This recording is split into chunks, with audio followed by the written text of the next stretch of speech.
بسم اللہ الرحمن الرحیم وذکر فإن الذکرى تنفع المؤمنین۔ بسم اللہ الرحمن الرحیم۔ محترم بزرگوں و دوستو، اس وقت میں ایک بہت ہی مبارک مہینہ یعنی رمضان المبارک چل رہا ہے۔ اللہ تبارک و تعالیٰ نے اس مہینے میں اپنے بندوں اور بندیوں کی تربیت کا خاص انتظام کیا ہے۔ اس لیے آپ دیکھیں گے کہ کہیں عبادات کا شوق پیدا کرنے کے لیے اللہ نے اس کے اندر بہت سی سہولتیں پیدا کر دی، بہت ہی مختلف عنوانات سے، بہت سے طریقوں سے اللہ نے اپنے بندوں اور بندیوں کی تربیت کا خاص انتظام اس میں کیا ہے۔ اس لیے اللہ کے نبی صلی اللہ علیہ وسلم کی زبانی، اپنے نبی کے زبانی ہمیں یہ بتلایا کہ یہ مبارک مہینہ ایک عظیم الشان مہینہ ہے اور یہ برکتیں لے کر کے آیا ہے۔ کہیں اس کو شہر الصبر کہا ہے، کہیں اس کے قیام کو جو ہے سنت قرار دیا گیا اور اس کے دن میں روزہ رکھنے کو فرض قرار دیا گیا۔ اسی طریقے سے یہ مہینہ شہر المواسات بھی اللہ کے نبی نے فرمایا، یعنی غم خاری کا مہینہ ہے۔ اور کیوں غم خاری کا مہینہ نہ ہو جبکہ اللہ تبارک و تعالیٰ خود اپنے بندوں اور بندیوں کے ساتھ غم خاری کرتا ہے اس مہینے میں خاص طور سے۔ وہ کس طریقے سے کہ اللہ تعالیٰ مغفرت عام کر دیتا ہے، سخاوت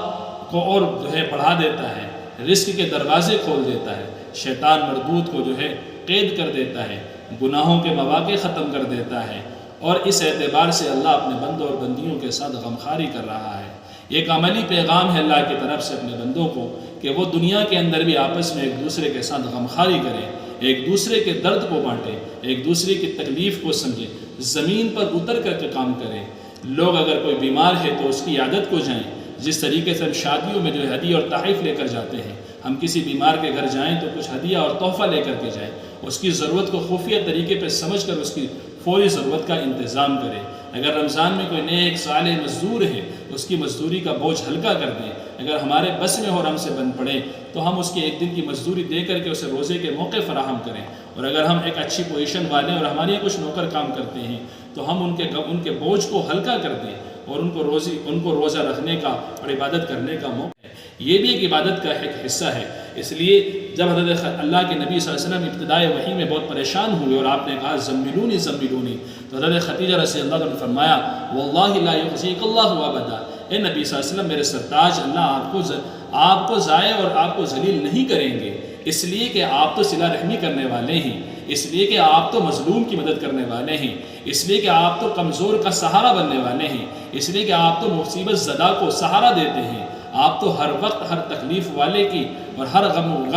غم والے کے ساتھ کھڑے ہو جاتے ہیں، اللہ آپ کو کیسے ضائع کر سکتا ہے؟ اس لیے اللہ کے نبی صلی اللہ علیہ وسلم نے ایک موقع پہ فرمایا کہ صحابہ سے کہا الا اخبرکم، اے میرے ساتھیوں کہ میں تمہیں نہ بتلاؤں اس شخص کو یحرم علی النار جو دوزخ پہ حرام ہے، یا یہ کہ دوزخ اس پر حرام ہے؟ صحابہ نے کیوں نہیں یا رسول اللہ؟ آپ نے فرمایا کہ دوزخ حرام ہے، تحرم علی کل قریب، ہر ایسے شخص پر دوزخ حرام ہو گئی جو لوگوں کے ساتھ قربت اختیار کرتا ہو، زمین پر اتر کر لوگوں کے ساتھ گھل مل کر بیٹھتا ہو اور ان کے درد کو، ان کے مسئلوں کو سمجھ کے ان کو جو ہے حل کرتا ہو، حیین سہولت پیدا کرتا ہو، لین و سہل نرم مزاج ہو، نرم طریقے سے معاملہ کرنے والا ہو۔ اس لیے یہ مہینہ غمخواری کا مہینہ ہے۔ اللہ اور اس کا یہ مہینہ ہمیں یہ پیغام دیتا ہے کہ ہم لوگوں کے ساتھ غمخواری کریں، عیادت کریں، لوگوں کی مظلوم کے ساتھ اس کی مدد کریں، کوئی بھوکا ہے تو اسے کھانا کھلائیں، کوئی ننگا ہے تو اسے کپڑے پہنائیں۔ دیکھیں کہ کس طریقے سے اگر کوئی جیل میں بغیر کسی ظلم کے، بغیر کسی جرم کے اگر وہ بند ہے، مظلوم ہے، تو اس کی رہائی کے اسباب پیدا کریں۔ کوئی کسی کیس میں الجھا ہوا ہے تو اس کو سمجھنے کی کوشش کریں۔ اس اعتبار سے ہمیں ہر اعتبار سے انسانوں کے درد کو سمجھنا ہے، جہاں نا اتفاقیاں ہوں وہاں نا اتفاقیوں کو ختم کیا جائے، ہم رشتہ داریوں کو نبھانے کی کوشش کریں، تعلقات کو بہتر بنانے کی کوشش کریں۔ اس مہینے نے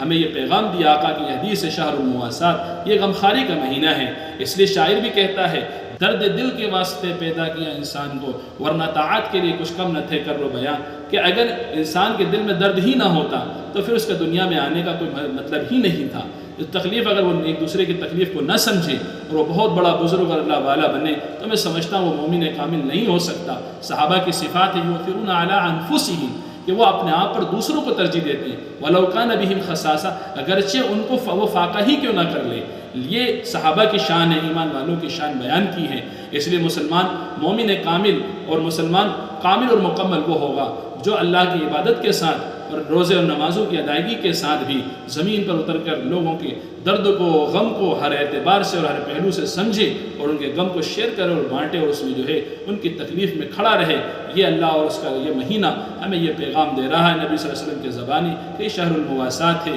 ہم بھی ایک دوسرے کے ساتھ غمخواری کریں گے، ایک دوسرے کے غم کو بانٹیں گے۔ اللہ تعالی ہم سب کو عمل کی توفیق عطا فرمائے۔ وذكر فإن الذكرى تنفع المؤمنين